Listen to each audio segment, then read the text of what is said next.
Bueno, es el video complementario de la unidad número 2, teoría de probabilidades. Este documento corresponde también al respecto a mencionar en qué consiste la teoría de probabilidades. Bueno, hasta hoy en día nos hacemos justamente las preguntas correspondientes.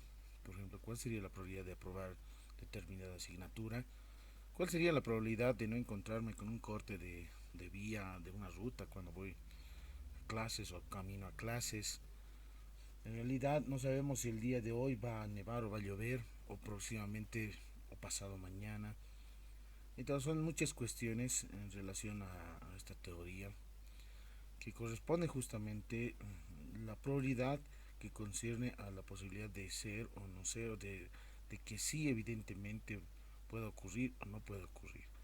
Bueno, la idea intuitiva es lo suficientemente correcta para lo que se necesita para esta unidad, que utilizaremos justamente el concepto de probabilidad. Para esta situación tomamos en cuenta desde el origen mismo del cálculo de la teoría de probabilidades que surge justamente, ¿no? A preguntarse cómo repartir el dinero apostado en un juego al azar que se interrumpe justamente antes de finalizarlo. Bueno, tenemos grandes aportes de Blaise Pascal, Pierre-Simon Fermat en este caso, que toman en cuenta las teorías mismas de las probabilidades, por sobre todo Pascal en este caso, que toma en cuenta justamente desde las probabilidades clásicas correspondientes. Ante esto es bien importante mencionar que existen experimentos, dos tipos de experimentos, experimentos determinísticos y experimentos aleatorios. Los experimentos determinísticos son aquellos que se determinan con facilidad, tienen una única solución en realidad, ¿no? Entonces, por ejemplo, 2 más 2 es igual a 4, o si yo lanzo un objeto hacia el aire, hacia arriba, esto obviamente tiende a caer, según la ley de la gravedad, y entre otras cuestiones importantes. Ahora bien, cuando nosotros mencionamos experimentos aleatorios o también denominados experimentos probabilísticos, no solamente tienen una solución en realidad, ¿no? Tienen de por lo menos más de dos soluciones. Por ejemplo, yo lanzo una moneda, ¿cuál es la probabilidad de que me salga cara? Entonces, puede ser que en el primer lanzamiento sí sale cara o no me sale. En el segundo probablemente me salga o no me salga en realidad, ¿no? Es decir, existen dos posibles soluciones, ¿no? De que sí puedo obtener cara o no puedo obtener cara en realidad, ¿no? Según al lanzamiento, ¿no? El número de lanzamientos. Si en la primera probablemente pueda acertar o no en realidad. Como también la parte de experimentos aleatorios que corresponde a los juegos al azar, con los dados, con los naipes o cartas, y entre otras, que también los vemos justamente, ¿no? ¿Cuál es la probabilidad cuando se tiene justamente un determinado juego de naipes si voy a no ganar en este caso? Y esa probabilidad va a depender mucho también de elementos importantes que puedan justamente acertar en este caso o no en realidad. Entonces, cuando nosotros hablamos al azar, implica justamente en este caso que se pueda o no se pueda concretar en realidad, ¿no? De manera objetiva. Pero por lo general estos experimentos son más subjetivos, porque tienen más de dos soluciones en realidad, ¿no? En el ejemplo siguiente tenemos se arroja un dado, es el experimento, pero como se puede observar su espacio muestral corresponde a seis posibles soluciones, ¿no? Cuando yo lanzo un dado, veo la cara, parte superior, puede salirme el número 5. Nuevamente puedo lanzar, puede salir también nuevamente tal vez el número 5, o nuevamente en el siguiente lanzamiento me sale el uno, en el siguiente lanzamiento me sale el 3, en el siguiente lanzamiento me sale el 2, etcétera. Entonces, tenemos aquí omega, que se denota el espacio muestral. Según Paul May lo define el espacio muestral, aquí el conjunto de todos los posibles resultados de un determinado experimento aleatorio. En el siguiente caso corresponde a dos dados, ¿no? ¿Qué tal si yo tengo dos? Entonces, y se observa la suma de sus caras, ¿no? Por ejemplo, yo lanzo dos dados y aquí me suman, por ejemplo, las caras 5 más 2, eso es 7. Aquí está el 7. Nuevamente agarro los dados y lanzo, probablemente puede salirme 1, 1 y suman sus caras igual a 2. El siguiente puede ser que me salga 3 y 1, supongamos, ¿no? Entonces me sale ahí, por ejemplo, su suma sería 5. Y en el caso extremo sería que me salgan las dos, en los dos dados 6 y 6, que suman igual a 12 en este caso, ¿no? En estas situaciones tomamos en cuenta, muy importante, que este espacio muestral está compuesto justamente, ¿no?, por aquellos pares ordenados en los cuales la suma es igual a el valor máximo es 12 y el valor mínimo es 2 en este caso, ¿no?, de ese conjunto de posibles resultados. En este caso mi espacio muestral corresponde a este experimento correspondiente. Puede ser en este caso del experimento número 3, en el espacio muestral, ¿no?, se arroja una moneda hasta que se aparezca la K, hasta que me aparezca o salga cara, ¿no? Puede ser que en el primer intento me salga, o tal vez no, en el segundo sí me sale, o tal vez no, en el tercero sí, o en el cuarto, en el quinto, etcétera. Entonces este corresponde a ser un espacio muestral infinito en realidad. Puede ver en la ocurrencia en este caso de que nunca me salga cara en realidad, ¿no? O si en algún determinado momento del lanzamiento, ¿no? Será pues, en el lanzamiento número 10 o 20 o 100 o 1000. Eso depende mucho, ¿no? Entonces, este es el espacio muestral de este determinado experimento aleatorio. Como lo hemos visto, también tenemos espacios muestrales definidos, ¿no? De manera, en este caso, los anteriores están de manera eh, concreta, en este caso, que denota todos los elementos, pero aquí tenemos justamente por comprensión, lo podríamos mencionar con la teoría de conjuntos, ¿no? Está denotado el espacio muestral por comprensión, obviamente que simboliza, ¿no?, aquellos pares ordenados donde x toma el valor de 1, 2 hasta 6 y y toma el valor de 1, 2, etcétera, hasta el valor de 6. Entonces el espacio muestral está conformado por todos aquellos puntos pares ordenados. Ahora bien, A se lo denota como el evento. ¿Y qué es el evento? El evento es justamente su conjunto. En este caso es subgrupo, en este caso, del espacio muestral. Por ejemplo, aquí tenemos los pares ordenados que contemplan, ¿no es cierto? Está escrito obviamente por comprensión, tales que x más y es igual a 5, es decir, la suma de caras de 5, ¿no? ¿Y cuáles son estas? Y como podemos observar, ya tengo aquí los datos o los puntos muestrales que son justamente denotado, en este caso por extensión, ¿no? El evento A está conformado por el punto 1,4, la suma de estas es 5, 2,3 que también es 5, 3,2 que también es 5 y 4,1 igual a 5. Son los únicos puntos muestrales que, que cumplen una cierta propiedad, ¿no? Y la propiedad en este caso es justamente el que la suma es igual a 5. Ahora bien, si nosotros mencionamos justamente los eventos, no solamente es el único evento, ¿no? Puede haber muchos eventos en los cuales, por ejemplo, el evento que corresponde a que me salga la misma cara, por ejemplo, ¿no? 1, 1, 2, 2, 3, 3, 4, 4, 5, 5, 6, 6. O que los pares ordenados, en este caso de los dados, ¿no?, puedo obtener, por ejemplo, las mismas caras, pero que sean mayores o iguales, mayores a 5, por ejemplo. El único sería este, en realidad, ¿no? 6,6, ¿no? Ese sería el evento, supongamos, que tiene esa condición que cumple y es el único, ¿no? Eso se lo puede conocer como el evento unitario. También existen eventos vacíos, ¿no? Eventos vacíos, como en teoría de conjuntos, el conjunto vacío, ¿no? Tenemos el evento vacío imposible también, que se lo denota, y vamos a ir definiendo más adelante. Bueno, hemos mencionado que que el espacio muestral es el conjunto de todos los posibles resultados, ¿no?, y lo denotamos con omega. El evento es su conjunto de dichos resultados. El evento complementa aquellos puntos que no están y no son parte de ese caso, ¿no?, del evento A. Y tomamos en cuenta, muy importante en la situación. Por lo tanto, mencionamos justamente, ¿no? Este es el evento que contempla a 3 puntos muestrales, son sus elementos, pero los que están fuera son justamente el complemento, se podría decir, de este evento. Se lo denota por A' o muchas veces por A barra, por notaciones. Al espacio muestral con la letra E o omega, en algunos libros lo van a ver con S mayúscula. Eso depende mucho de autores que van manejando tales notaciones, ¿no? En el sentido siguen siendo lo mismo. Aquí hablamos ya de la unión de eventos, ¿no? Tengo dos eventos cualesquiera, entonces la unión se lo denota justamente como, en este caso, A unión B. Tenemos el evento A, tenemos el evento B, y la unión corresponde a esta correspondencia, ¿no? De puntos, ¿no?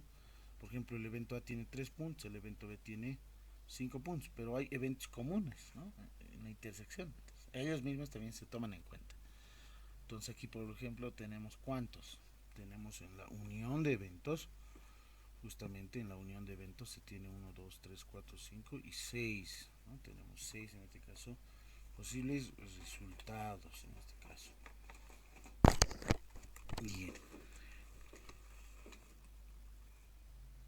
Aquí tenemos la intersección, como lo hemos mencionado, la intersección de dos eventos, el evento A y el evento B, tienen 2 puntos muestrales simplemente, ¿no? Es decir, son elementos comunes que son parte de los dos eventos correspondientes.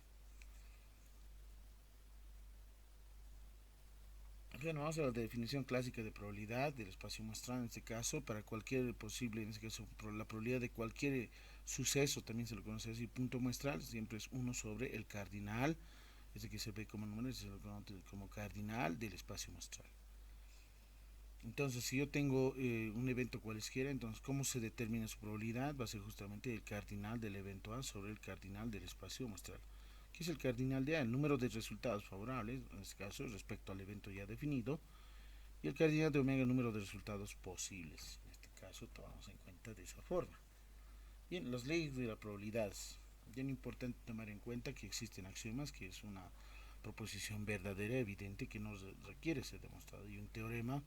Una teoría es una verdad también, pero que sí se necesita ser demostrada a partir del uso de los axiomas y ciertas propiedades o leyes que se vayan definiendo. Aquí tenemos justamente una de las propiedades importantes, que la probabilidad, en este caso, la probabilidad de cualquier evento siempre está en el rango de 0 a 1, es decir, valor mínimo es 0, valor máximo es igual a 1. No puede salirse más de este rango, ¿no? No puede ser menos de 0, tampoco puede tomar la probabilidad mayor a 1, tomar el valor 1.5, 2 o 10. Siempre está en este rango correspondiente, de 0 a 1, 0.5, 0.003, 0.7, 0.99, etc. Entonces, para estas situaciones se llama evento seguro cuando el evento A es justamente omega. Y se llama evento imposible cuando A es justamente el evento vacío en este caso. Y eso toma igual a 0. En esas situaciones, casos extremos, son igual a 0 y 1. Aquí se tiene uno de los axiomas de Kolmogorov, el rango correspondiente. Si nosotros vemos con la teoría de conjuntos, por ejemplo, aquí tenemos el evento imposible vacío, siempre subconjunto del evento A, subconjunto del espacio muestral. Denotamos los cardinales, el cardinal de vacío es 0, el cardinal de A es esta, el cardinal de omega esta otra, no se mantiene con respecto a la desigualdad en relación numérica. Dividimos esta desigualdad con el cardinal de omega, en este caso se obtiene de esta forma, y 0 sobre cualquier dato es siempre va a ser, obviamente, este es un número en realidad, ¿no? Obviamente distinto, el cardinal de omega es distinto de 0, por eso es la división correspondiente y eso es 0. Esta es por definición, obviamente, ¿no? La probabilidad del evento A, ¿no? Ahí está. Y tenemos el cardinal de omega sobre la misma, en sí mismo, consigo mismo, eso es obviamente 1. Y ahí se tendría demostrado. En esta otra tenemos el cardinal, en este caso la probabilidad del evento imposible vacío es 0. ¿Cómo se lo define? Bueno, iniciamos que el cardinal de vacío es 0. Dividimos esta igualdad sobre el cardinal de omega, que es distinto de 0. Esto por definición es la probabilidad de vacío, y esto 0 sobre cualquier dato numérico, eso es 0. Entonces ahí ya se tiene definido que la probabilidad de evento imposible es 0. La tercera propiedad, el evento seguro, ¿no? La probabilidad de omega es 1. Entonces, ¿cómo se define esto? Su probabilidad de omega es cardinal de omega sobre el cardinal del espacio muestral, y eso obviamente es igual a 1 en la fracción de división, simplemente por definición la que se está implementando o aplicando. Otras propiedades también los podemos observar en el siguiente caso, que la probabilidad de la unión de dos eventos es la suma de dos probabilidades, siempre y cuando la intersección es vacía, es es decir, son disjuntos, como en este gráfico. Y en el otro caso, que la probabilidad de la unión de dos eventos, pues cuando la intersección existe en este caso, y es distinto del vacío, ¿no? Es decir, no son disjuntos. Como en este caso es la representación gráfica, aquí está la intersección de los dos eventos. Existe. Entonces, se resta menos la probabilidad de la intersección de esos dos eventos. Y finalmente la probabilidad del complemento A barra o A' es igual a 1 menos la probabilidad del evento A. Ahí se tienen algunas demostraciones correspondientes de estas propiedades. Definición frecuencial. Es bien importante tomar en cuenta también que si se repite un experimento una cantidad de veces, si se observa, entonces se lo conoce también como la frecuencia relativa del evento, que tiende a estabilizarse en este caso, ¿no? Frecuencia relativa respecto a la cantidad de veces que se vaya repitiendo, y que a partir de esta cantidad de veces que se repetido en determinado experimento se lo conoce la frecuencia relativa del evento, que estabiliza un valor que es la probabilidad teórica del evento. Y cuando n tiende a ser muy grande, varias veces, tiende a ser infinito en este caso, entonces corresponde a un valor numérico que es conocido como también probabilidad, una probabilidad teórica o probabilidad empírica. Aquí tenemos un ejemplo, tenemos las frecuencias, la n cuando vale 10, ¿no? Ahí está su frecuencia relativa, esta es la frecuencia absoluta, cuando n vale 20, 0,40, cuando vale 30, 0,47, y los puntos muestrales ahí están, son los que tienen justamente, cuando es 200 por ejemplo tiende a ser 0,05, ¿no? Si es 190 también tiende a estabilizarse a 0,05, etcétera. Entonces aquí vemos justamente la teoría, ¿no? También se basa también en la teoría de los grandes números, o la ley de los grandes números, en esta probabilidad frecuencial, la cantidad de veces. Bueno, como vamos iniciando también algunas propiedades, ¿no? Cuando se dice que dos probabilidades son excluyentes, sucesos o eventos, cuando la intersección es vacía, ¿no? Es decir, la probabilidad de la unión es suma de probabilidades. Si yo tengo tres eventos, entonces la unión de la probabilidad de tres eventos es suma de los tres probabilidades, ¿no? Probabilidad de A más B más C, siempre y cuando la intersección de los tres eventos es vacío. Se los conoce cuando son eventos excluyentes o sucesos excluyentes. Se dice no excluyentes cuando la intersección es distinta del vacío, ¿no? En este caso la probabilidad de la unión es probabilidad de A más B menos la probabilidad de la intersección. Aquí se tiene ahora la probabilidad condicional, ¿no? La probabilidad de A dado que se conoce o haya ocurrido B, ¿no? Esa es la probabilidad de A intersección B o A por B, esta es, ¿no? Por notación sobre la probabilidad de B. Entonces aquí la probabilidad toma en cuenta justamente las estructuras mismas, es decir, la intersección misma de estos dos eventos en la parte del numerador, y en el denominador será la probabilidad del evento ya ocurrido, que se conoce en realidad. Por ejemplo, aquí tenemos la probabilidad de A dado B, por ejemplo, ¿no? Si A es igual a 0,25, la probabilidad de B es 0,10 y la probabilidad de la intersección 0,10. Entonces la probabilidad de A dado B, eso es igual a 1, ¿no? ¿Por qué? Porque la probabilidad de intersección es 0,10 dividido entre la probabilidad de B, que es 0,10, y eso es 1, exactamente. En el otro caso, la probabilidad de A dado B es igual a la probabilidad de intersección, que es 0,08, dividido entre la probabilidad de B, que es 0,10. Dividiendo estos datos se tiene 0,8, ¿no? Obviamente en el número 2, 0,08 dividido entre 0,1 o 0,10, y eso es 0,8. Otros ejemplos más de probabilidad condicional, ¿no? Aquí por ejemplo 0,5, porque la probabilidad de intersección es 0,05, eso va en la parte del numerador, dividido entre la probabilidad de B, que es 0,10, y eso es 0,05. En el otro caso, por ejemplo, la probabilidad de la intersección es 0 en el numerador, y en el denominador es 0,10, y eso dividido obviamente es 0.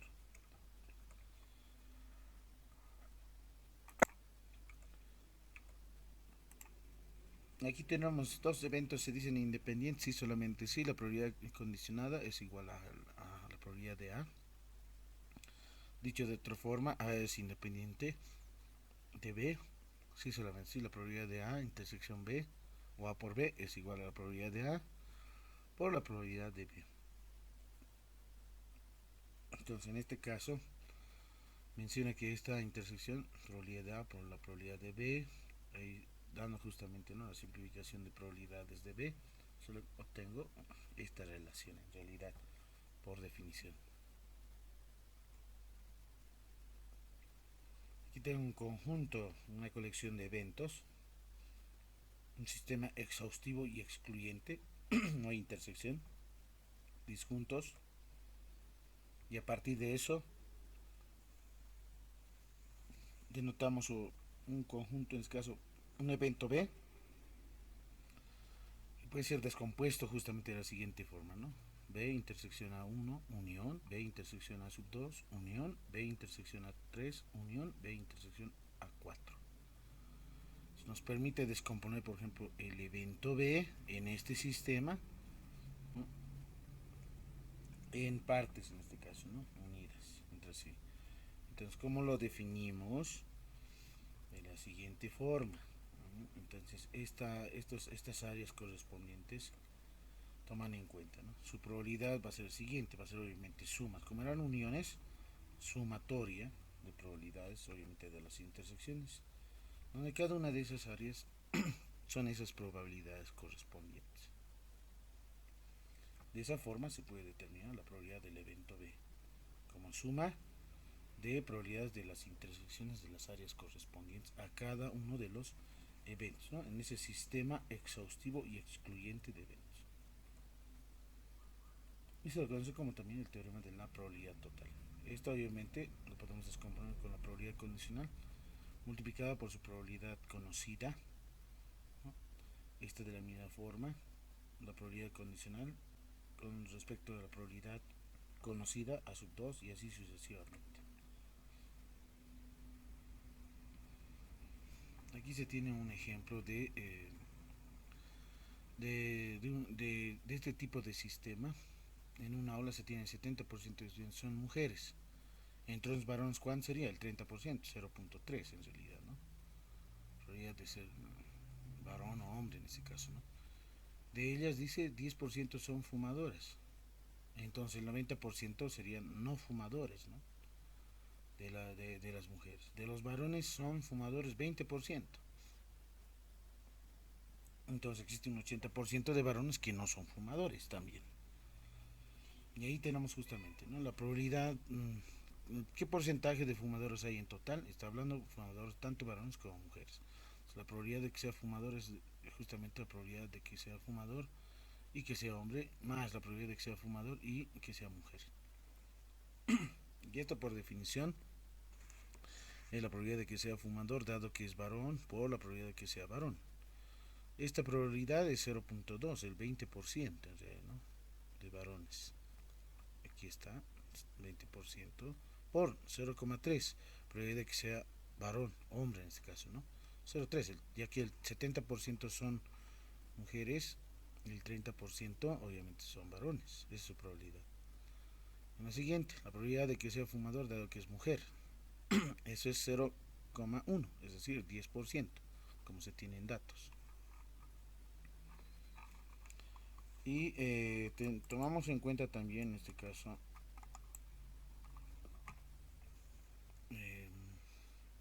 la probabilidad de que sea mujer, ¿no?, se tiene justamente 0.7, ya que el 70% son mujeres, ¿no? Ahí está 0.7. ¿Y cómo se determina los datos? Obviamente 70% dividido 100%, porcentaje con porcentaje, 70 sobre 100, eso es 0.7, ¿no? El 10% de misma forma dividimos entre 100% y tenemos 0.1. Hacemos operaciones aritméticas, multiplicamos, aquí multiplicamos, sumamos los dos datos correspondientes, 0,13. Por tanto, el porcentaje, ¿no?, multiplicamos la probabilidad, que es 0,13, por el 100%, eso es 13%, son fumadores que hay, ¿no?, en total. Ahora bien, aquí tenemos un gráfico, ¿no?, del sistema, ¿no? Tenemos un sistema exhaustivo, ¿no?, varones y mujeres. Hay mujeres fumadoras y varones fumadores. Entonces, si se elige un individuo al azar y resulta fumador, ¿sí?, ¿cuál es la probabilidad de que sea un hombre? Bueno, está diciendo cuál es la probabilidad de que sea hombre dado que es fumador. Eso significa la probabilidad de que es fumador y es hombre, dado dividido en este caso, está aplicando aquí en este caso, ¿no?, la probabilidad condicional sobre la probabilidad de que sea fumador. Esta, la parte superior, es la probabilidad de que sea fumador dado que es hombre, 0,20, ¿no? 20%, y la probabilidad de que sea hombre es 30%, dividido entre 0,3, ¿no?, la probabilidad que hemos determinado anteriormente, ¿no?, 0,3, esa misma. Multiplicamos, hay un dato numérico, dividimos entre 0,13 y es 0,46 probabilidad. Esa es la probabilidad, es decir, existe un 46% en este caso, ¿no? 46% de que sea fumador varón. También se lo puede ver de la misma forma y conocido como el diagrama de, del árbol, sistema del árbol. El estudiante puede ser mujer, varón. El sistema aquí suma igual a 1, 0,7 más 0,3, 1. De que sea fumador, no fuma, 0,1, 0,9. De que sea varón, fuma o no fuma, 0,2, 0,8 el complemento. Y eso suma el sistema 1, aquí 1, 1. Entonces ahí también se puede determinar mediante esta representación gráfica.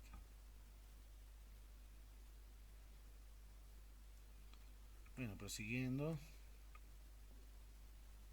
existen también tipos de diagramas de árbol, ¿no?, que se inicia con un nodo y puede existir dos posibles resultados, y en estas dos, y en la siguiente puede ser tres, dependiendo.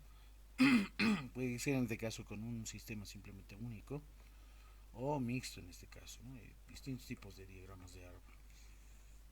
El teorema de Bayes corresponde a esta misma probabilidad, pero en la generalización, ¿no?